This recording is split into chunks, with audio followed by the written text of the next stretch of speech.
Nagigilty nga ako dahil alam kong nasaktan ko siya eh. Baka nga karma ko to.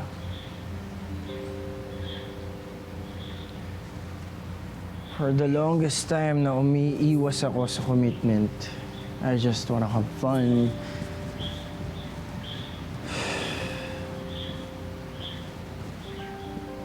Pero nung nakilala at nakasama ko tong si Hope,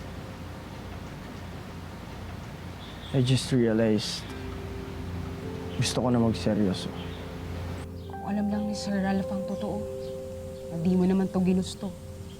At di ka magde-decide na umiwas, kundi lang dahil sa drago ng jowa niya na yun. Ba't pa kasi ang daming kontrabida sa buhay mo eh? May Aika na, may Aling Lorna pa, at Carnation pa. Triple combo. Di ba? Tawa naman dyan. So legit na nga yung feelings mo kay Miss Pakipot? Gusto mo na talaga siya? Eh, ba't di mo sa kanya sabihin yung katotohanan? Yan tuloy, iwas na siya sa'yo.